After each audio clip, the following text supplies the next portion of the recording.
कोकणवासीय समाज संस्थेच्या वतीने आज वीर हुतात्मा भाई कोतवाल प्राथमिक शाळेत मुली महिलांसाठी स्वसंरक्षण शिबिर आयोजन करण्यात आले होते। या शिबिरास माथेरानमधील सर्व स्तरावरील मान्यवर महिलांनी तसेच सरस्वती विद्या मंदिर शाळेतील मुलींनी मोठ्या प्रमाणावर हजेरी लावली। मागील महिन्यात महिलांवरील अत्याचाराच्या बातम्या वाचून आणि बघून मन अतिशय विषण्ण झाले। कलकत्तामधील महिला डॉक्टर, बदलापूरमधील चिमुरडी शाळकरी विद्यार्थी, कल्याणमध्ये अवघ्या 2 वर्षाच्या मुलीची अपहरण करून लैंगिक अत्याचार अशा अगणित घटना आपल्या आजूबाजूला घडत आहेत। रोड रोमिओ शाळेच्या आवारात बसून मुलींची छेड काढतायत। एकतर्फी प्रेमातून मुलींची हत्या केली जाते। आज वेळ आली की द्रौपदीला स्वतःचे संरक्षण स्वतःच करावे लागणार, कारण आजचे कृष्ण त्यांच्या कृष्णलीलांमध्ये अडकलेत।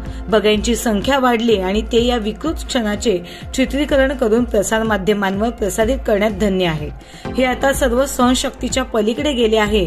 अशा प्रवृत्तींना आळा घालण्यासाठी कोकणवासीय समाज संस्थेने पुढाकार घेऊन महिला मुलींमध्ये जनजागृती स्वसंरक्षण शिबिर आयोजित केल्याने त्यांच्या पुढील जीवनमानात फार मोलाचा लाभ होईल। अशी शिबिरे होणे आता आवश्यकता आहे, असे मत स्वर्णिमा वैद्य यांनी व्यक्त केले। आजच्या शिबिरात सर संजय भालचंद्र मेस्त्री हे सिव्हिल डिफेन्स मधून असून 30 वर्षांचा सिक्युरिटी क्षेत्रातील अनुभव असून 2005 पासून प्रशिक्षण क्षेत्रात आहेत। आपत्ती व्यवस्थापन, अग्निशामक सुरक्षा, सेल्फ डिफेन्स यात माहिरत हासिल केली असून त्यांनी त्यांचे मोलाचे मार्गदर्शन प्रशिक्षणार्थ्यांना मिळाले। या कार्यक्रमास कोकणवासीय समाज अध्यक्ष चंद्रकांत सुतार, रवींद्र परब, ललित पाकसे, सागर पाटील, आदेश घाक, महिला अध्यक्ष सारिका पाटील, पौर्णिमा जापसे, श्रद्धा मडे, शालेय व्यवस्थापन समिती अध्यक्षा ज्योती शिंदे, मुख्याध्यापक दिलीप आहिरे सर, शिक्षक वर्ग, सरस्वती विद्या मंदिर शिक्षिका मृदुला चव्हाण, सुहासिनी शिंदे, सोनम दावेकर आदी महिला मोठ्या संख्येने उपस्थित होत्या।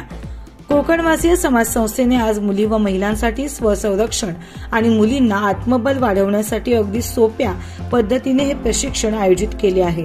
तसेच शिबिरे महिला मुलींबरोबरच मुलांचेही प्रशिक्षण होणे गरजेचे आहे।